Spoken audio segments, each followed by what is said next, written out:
ছাত্র শিবিরকে গুপ্ত বলার তীব্র প্রতিবাদ জানিয়ে আজকের এই ভিডিওটি শুরু করছি। আপনারা জানেন যে সারা বাংলাদেশ এখন গুপ্ত গুপ্ত নিয়ে উত্তাল। জাতীয়তাবাদী ছাত্রদল একটা চমৎকার সুন্দর কর্মসূচি দিয়েছে এবং এটা খুবই মজার কর্মসূচি। তারা কিছুই করছে না, দেয়ালের মধ্যে গুপ্ত লিখছে। গুপ্ত কে তা বলছে না, গুপ্ত কারা তা বলছে না, কিন্তু চেতে যাচ্ছে ছাত্র শিবির। ঘটনাটা শুরু হয়েছে চট্টগ্রাম বিশ্ববিদ্যালয় না, চট্টগ্রামের একটা কলেজে, যেখানের মধ্যে দেয়াল লিখন ছিল যে ছাত্রলীগ এবং ছাত্র রাজনীতি নিষিদ্ধ। কথাটা ছিল ছাত্র রাজনীতি ও ছাত্রলীগ নিষিদ্ধ ক্যাম্পাস। তো সেখানে ছাত্র রাজনীতির ছাত্র কেটে দিয়ে ওইখানের মধ্যে গুপ্ত লিখে দিয়েছে ছাত্র দলের ছেলেরা, গুপ্ত রাজনীতি এবং ছাত্রলীগ নিষিদ্ধ ক্যাম্পাস। গুড। চেতে গেল ছাত্র শিবির। কেন?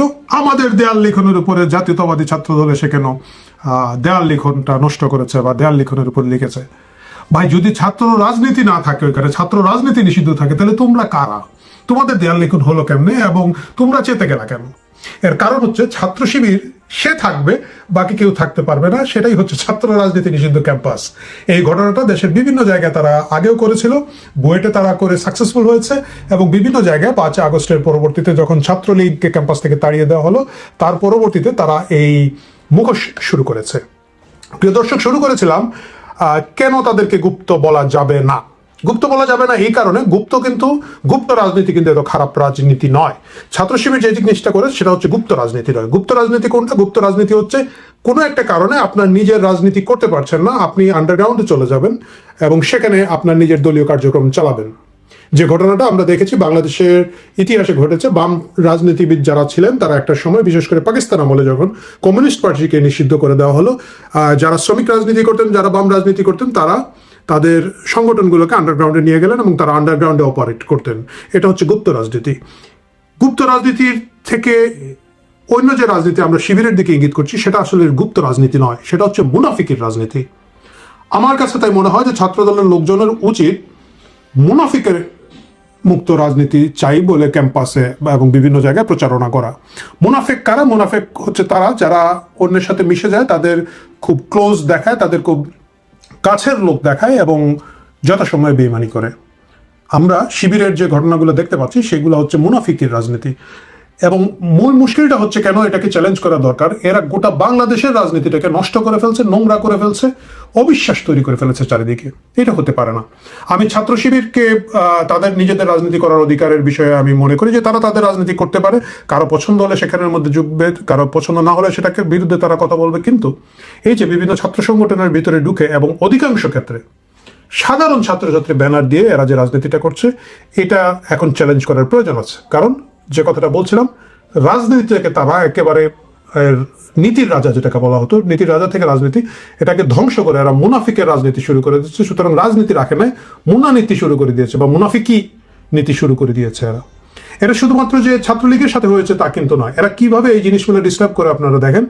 এই যে বহুল আলোচিত বুয়েটের আবরার হত্যা যে ঘটনাটা ঘটেছিল, আমরা সকলেই জানতাম যে ছাত্রলীগ এটার সাথে জড়িত, এইটার জন্য ছাত্রলীগকে ভুগতে হয়েছে।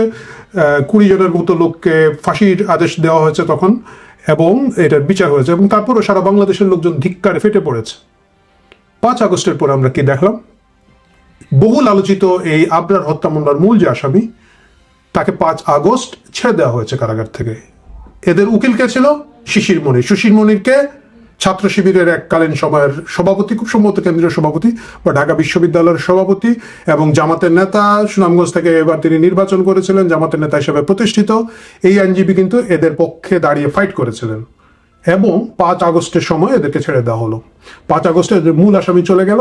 এবং শুধু তাই নয়, ইউনূস সরকার এটাকে গোপন রাখলো। বেশ কয়েক মাস যখন আসামিকে আদালতে হাজির করা হয় না, একটা সময় যখন হই শুরু হলো, আদালতে প্রশ্ন ওঠা শুরু হলো, তখন ইউনূস সরকারের পিপি সাহেব মিনমিন করে বললেন, হ্যাঁ 5 আগস্ট পালায় গেছে আর কি।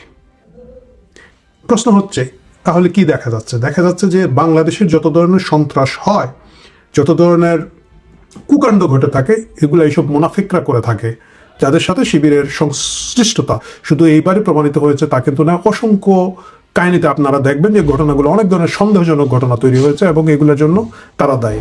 আপনি 5ই আগস্টের ঘটনা দেখেন, সবচেয়ে বড় বেনিফিশিয়ারি হচ্ছে জামাত। 5ই আগস্টের বিকাল থেকে তারাই ক্ষমতায়, তারাই সরকারে, তারাই এটা করে, তারাই ওইটা করে, তারাই ইউনুসকে বসায়, তারাই তাদের নেতা, ওইটার নাম কি যেন, যে 26 লক্ষ ভারতীয় কয় মিথ্যাবাদীটা,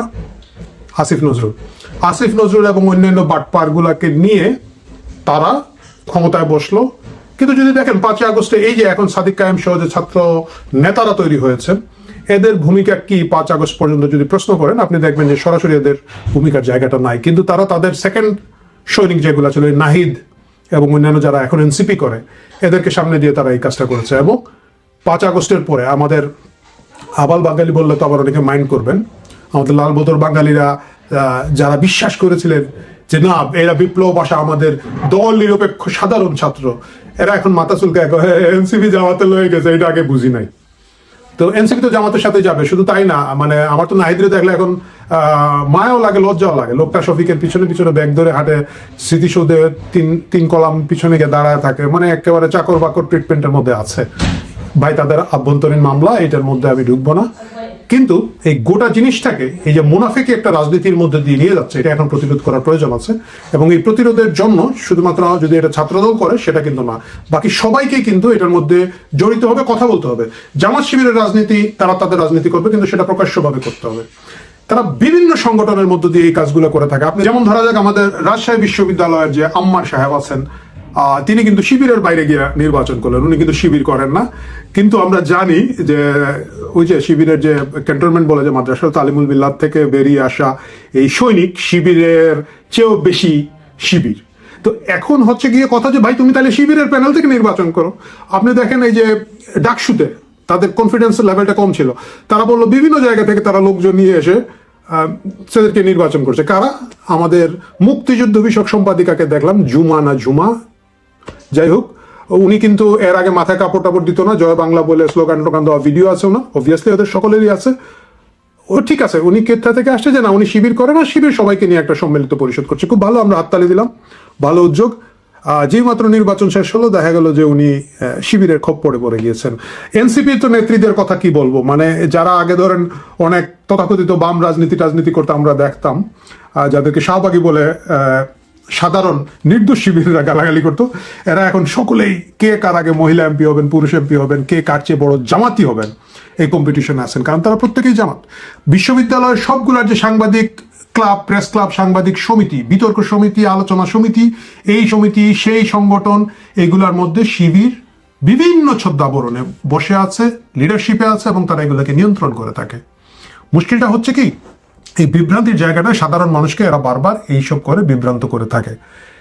আমি একটা খবর পড়েছিলাম সমকালে, এটা আজকের না, 2010 সালের, যে শিবির বিভিন্ন দেশে বিভিন্ন সংগঠনের নামে তারা আছে। এই যে আমরা যারা যুক্তরাজ্যে আছে আমরা দেখেছি, যুক্তরাজ্যে উদ্ভট লোকজন, মানে পুরো কাপল হাজব্যান্ড ওয়াইফ দেখতাম, অনেক প্রগতিশীল, নাটক টাটক করে, কবিতা পড়ে, এই করে সেই করে, কালচারাল। 5ই আগস্টের পরে বন থেকে বেরোলো টিয়ে, লাল টুপি মাথায় দিয়ে, এবং দেখা গেল যে এদের কিবলা হচ্ছে লাহোর। ওই যে গোলাম আজম সাহেব বলছিলেন না যে সকলের জামাতের হেড অফিস আগেও লাহোরে ছিল, এখনো লাহোর। তো এখন দেখা যায় উদ্ভট। এতে হচ্ছে কি আমাদের সোশ্যাল স্ট্রাকচারটা ভেঙে যাচ্ছে। এতে হচ্ছে কি, যেমন ধরেন অবিশ্বাস তৈরি হচ্ছে রাজনীতির মধ্যে। ছাত্রদলের একজন নেতা আছেন, উনি গতবার জিএস ক্যান্ডিডেট ছিলেন, হামিম, তার সম্পর্কে সেদিন আমাকে একজন বলছে ভাই এটা তো গুপ্ত, এটা তো জামাতের লোক। আলম ভাই কেন তোমার এটা মনে হচ্ছে সে জামাতের লোক? বলে এই যে দেখেন মুক্তিযোদ্ধাদেরকে গিয়ে ফজু পাগলা বলে গালি দিয়েছিল টেলিভিশনে, এটা মনে করেন জামাতি পোলাপান ছাড়া কেউ দিতে পারে। এই যে দেখুন বিভিন্ন জায়গায় সে এখন ইফতার পার্টি করে বেড়াচ্ছে, কারণ হচ্ছে এটা কাজ জামাতের শিবিরের একটা কি বলা যায়, তাদের সিগনেচার অ্যাক্টিভিটিস। এখন শিবির দেখতে পাচ্ছে যে আগামীতে শিবির হিসাবে আসতে পারবে না, এখন এর দিচ্ছে যে তুই খাওয়া দাওয়া ইফতার করা, তুই চলে আয়। এই যে একটা অবিশ্বাস তৈরি হচ্ছে, যে বলছে সে নিজেও কিন্তু বিএনপি সমর্থক, ছাত্রদল সমর্থক। এই যে নিজেদের মধ্যে বিভিন্ন সংগঠনের মধ্যে, আমার ধারণা এখন তো আওয়ামী লীগ তো আটকে উঠে, আরে ভাই এটা কি আসলে আওয়ামী লীগ নাকি এটা গুপ্ত? এবং এটা অস্বাভাবিক হওয়ার কথা না, কারণ হচ্ছে আওয়ামী লীগের নামে ফেসবুকে অনেকগুলো নিক আছে যাদের কাজ হচ্ছে নারীদেরকে নির্যাতন করা, নারীদের নামে অশ্লীল কথাবার্তা বলা। এদের প্রোফাইলে দেখবেন বঙ্গবন্ধু ছবি নাহলে শেখ হাসিনার ছবি দেওয়া আছে, এবং তাদের একমাত্র কাজ হচ্ছে মানুষকে ট্রোল করা, Pro-71 মানুষদেরকে বিগড়িয়ে দেওয়া। এবং বাকিরা সন্দেহ করে যে এটা কি আসলে আমাদের লোক নাকি এটা গুপ্ত হিসাবে নারী নির্যাতন করে এবং নারীদের প্রতি অশ্লীল কথাবার্তা বলে মানুষকে বিতশ্রদ্ধ করে দিচ্ছে, মানে বিতর্কিত করছে আমাদেরকে। এই প্রশ্নগুলো যেহেতু আছে সেই কারণে আমার কাছে মনে হয় শিবিরকে এখন গুপ্ত বলা ঠিক হবে না, শিবিরকে মুনাফেক বলতে হবে। এবং এই মুনাফেকদের মুখোশ উন্মোচন করার দায়িত্ব শুধু ছাত্রদলের ঘাড়ে দিলে হবে না। তারা সরকারি ছাত্র সংগঠন, তারা আজকে করবে কালকে করবে না, তাদের কি যেন মায়ের পেটের ভাই বলে তারা নিজেরাই নিজেদেরকে বলে, এবং তাদের লিডারে এটা আপুস হয়ে যাবে। এই শাহবাগে যে কিলাকিলি ঘুষাঘুষি হয়েছে এটা থাকবে না, দুই পক্ষই একজন আরেকজনের কুলে জড়ায় নিবে, চুম্মাচাটি করবে, বাট সেটা ডিফারেন্ট কথা। হয়তো ছাত্রদলের কর্মীরা এটা মেনে নিবে না, কষ্ট পাবে, বাট এটা বাস্তবতা। কিন্তু গুপ্ত রাজনীতির নামে মুনাফিকি রাজনীতি যেটা বাংলাদেশে চলছে বিভিন্ন সংগঠনের নামে, সাধারণ ছাত্রছাত্রীর ব্যানারে, এইটার বিরুদ্ধে আমাদের সকলকেই সোচ্চার হতে হবে। রাজনীতি যে যার মতো করুক, তার রাজনৈতিক দলের নামে করুক, কিন্তু গুপ্তদের নামে এই মুনাফিকদের মুখোশ উন্মোচন করার দায়িত্ব সবাইকে নিতে হবে।